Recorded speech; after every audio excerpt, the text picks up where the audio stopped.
Hello English learners, welcome back with me, Mr. Isla. Di video kali ini, saya akan membahas materi mengenai dengan pronoun. Pronoun adalah salah satu bentuk jenis dari part of speech. Itu video kemarin, atau video yang lalu. Oke, hari ini kita akan membahas tuntas mengenai dengan pronoun. Pronoun adalah kata ganti. Dia memiliki fungsi yaitu menggantikan posisi kata benda. Seperti apa? Seperti ini contohnya. Andi plays football with Ardi. Nah, secara garis besar, Andi adalah seorang laki-laki. Common. Nah, nanti ketika digantikan menjadi pronoun, dia bisa diganti menjadi he. Dan football juga noun. Dan nanti ketika di pronoun bisa digantikan menjadi it.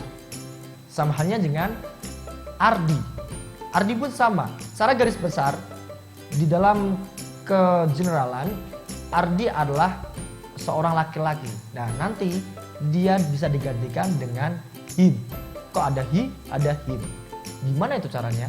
Gimana cara membuatnya? Oke, nanti akan kita bahas. Oke, kali ini saya akan menjelaskan mengenai dengan definite pronoun, yaitu kata ganti yang jelas. Apa itu kata ganti yang jelas? Kata ganti jelas di situ lebih spesifik. Oke, di sini ada namanya subject, ada object, ada juga possessive, ada juga namanya reflexive. Subject itu ada 7, yaitu I, you, we, they, she, he, it. Nah, di dalam susunan kalimat atau dalam pengucapan, subjek itu posisinya di depan atau sebelum kata kerja. Oke, ingat-ingat ya teman ya. Subjek adalah I, you, we, they, she, he, it. Nah, ada juga yang namanya objek. Objek terletak setelah verb. Oke, objek dari I adalah me. Objek dari you adalah you. Objek dari we adalah us. Objek dari they adalah them. Dan objek dari she adalah her. Objek dari he itu him. Dan objek dari it itu adalah it sendiri. Nah, tapi ingat teman-teman, yang perlu digarisbawahi adalah penting. Objek tidak bisa menempatin posisi subjek. Dan sebaliknya, subjek juga tidak bisa menempatin posisi objek. Contohnya seperti ini. Kamu dan aku pergi ke pasar. Oke, kalau teman-teman mentranslate dalam bahasa Inggris seperti ini, you and me go to market. Oke, that is wrong. The big wrong. Itu salah besar di situ, ya.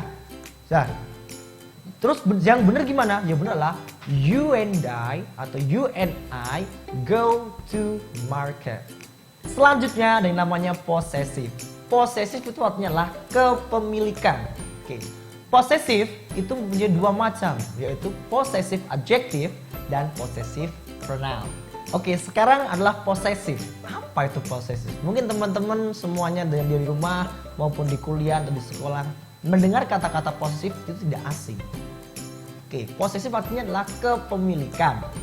Dalam pronoun, possessive itu ada dua macam, yaitu possessive adjective dan juga possessive pronoun. Kalau possessive adjective, cara membuat suatu bentuk katanya adalah my nanti harus ketemu dengan noun. Oke, misal my plus noun, your plus noun, our plus noun, their plus noun, her plus noun, his plus noun, and its plus noun. Seperti itu. Wajib bertemu dengan noun. Kenapa? Possessive adjective tidak bisa berdiri sendiri. Ingat teman-teman ya, yang perlu digarisbawahi adalah possessive adjective tidak bisa berdiri sendiri. Pokoknya pasangannya adalah noun. Contohnya, bukuku. Teman-teman bisa mengatakan my book. Bukumu, your book. Buku kita, our book. Buku mereka, their book. Buku dia perempuan, her book. Buku dia laki-laki, his book. Dan bukunya adalah its book. Seperti itu teman-teman. Oke. Sekarang mengenai possessive pronoun. Oke, possessive pronoun di sini ada namanya mine, yours, ours, theirs, hers, his sama its. Oke ya.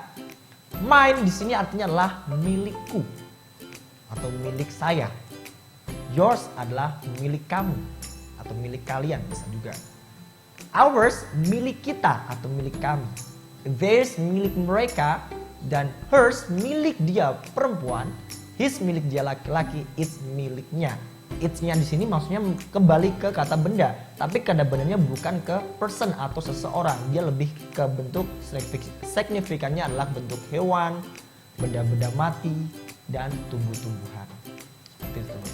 Contohnya possessive pronoun adalah misal seperti ini. Chelsea Islan adalah milikku. Teman-teman bisa mengatakan Chelsea Islan is mine. Seperti itu teman-teman. Oke, pronoun yang selanjutnya adalah refleksif.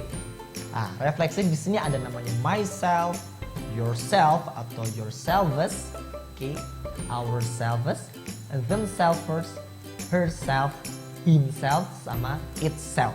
Yang artinya apa? Myself, diri saya sendiri. Yourself, diri kamu. Kalau yourself sendiri kalian, tapi bentuknya adalah plural atau jamak nantinya. Ourselves, diri kita, diri. Themselves juga diri mereka sendiri. Herself diri perempuan sendiri.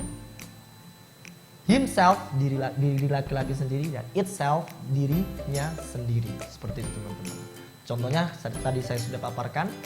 Jadi teman-teman selamat belajar mengenai dengan pronoun. Di situ adalah bentuk signifikan dari pronoun. Oke teman-teman. Nah penjelasan tadi agak lumayan panjang dan teman-teman mungkin sedikit bingung, resah, dan galau untuk gampang mengingatnya. Tapi jangan khawatir bahwasanya saya mempunyai tips and trick bagaimana cara menghafal definite pronoun dengan mudah. Contohnya seperti ini. Take my book for me, myself, because this book is mine. Sekarang subjek you. You take your book for you, yourself, because this book is yours. Selanjutnya subjek we. We take our book for us ourselves because this book is ours. Selanjutnya subjek they. They take their book for themselves because this book is theirs. Sekarang subjek she. She takes her book for herself because this book is hers. Subjek he. He takes his book for himself because this book is his. Sekarang subjek it. It takes its book for itself because this book is its. Seperti itu teman-teman ya. Itu cara tricks and metode gampang untuk menghafal namanya definite pronoun gitu. Teman-teman bisa praktekkan di rumah, di sekolah atau dimanapun, atau metode dalam mengajar teman-teman mengenai cara menghafal definite pronoun dengan mudah seperti itu ya. Jenis pronoun yang kedua adalah indefinite pronoun, yaitu kata ganti yang tidak jelas. Seperti apa? Seperti nantinya. Di sini ada namanya every, some, any, sama no. Teman nanti ketika ada dia mempunyai pasangan body, one, thing. Misal everybody, everyone, everything. Somebody, someone, something. Anybody, anyone, anything, dan nobody, no one, nothing. Nah, itu semua adalah indefinite pronoun yang tidak jelas. Maksudnya apa sih? Contohnya everybody, yang artinya apa? Setiap orang. Di situ kan nggak jelas kan?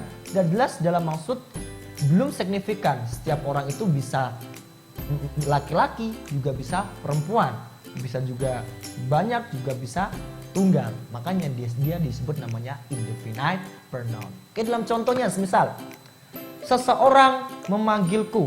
Teman-teman bisa mengatakan someone calls me. Seseorang memanggilku. Contoh lagi. Tidak ada seorang pun yang mencintaiku. Tidak ada seorang pun mencintaiku. No one loves me. Teman-teman bisa mengatakan seperti itu dalam speaking maupun dalam grammar. Terakhir, pembahasan pronoun ada yang namanya demonstratif. Apa itu demonstratif? Demonstratif adalah kata tunjuk. Dalam pronoun itu ada dua, yaitu ada that sama this. That itu artinya adalah itu, dan this artinya adalah ini. Oke. Tapi that sama this itu juga mempunyai bentuk jamak. Kalau that bentuk jamaknya adalah those. Kalau this bentuk jamaknya adalah this. Oke. Lah, contohnya seperti apa? Seperti ini kalau jamak. Buku-buku itu adalah miliknya Ardi. Nah, these books are Ardi's. Oke. Kalau bentuk tunggal, buku itu adalah miliknya Ardi. Jadi that book is Ardi's. Oke, itu kalau menggunakan that. Sekarang kalau menggunakan this yang artinya ini. Contohnya, sepeda-sepeda ini adalah milikmu. Oke, teman-teman bisa mengatakan dalam bahasa Inggris, atau you can say these bikes or these bicycles, there is S, are yours. Seperti itu. Oke ya. Nah, sekarang yang bentuk tunggalnya. Contohnya adalah rumah ini adalah miliknya Ari. Nah, dalam bahasa Inggris we can say this house, ya, this house. Jadi house-nya tidak usah tambahkan S. Nah, this house is Aris. Seperti itu. Jadi rumah ini adalah miliknya Ari gitu. Oke, untuk teman-teman kalau masih bingung atau pengen lengkap materi demonstratif atau kata tunjuk di sini, teman-teman bisa klik link di atas dan tonton videonya Miss Tiara. Oke ya, jangan lupa cari, ada di situ. Oke, mengenai dengan demonstratif pronoun atau kata tunjuk. Nah, itu semua teman-teman pembahasan dari pronoun.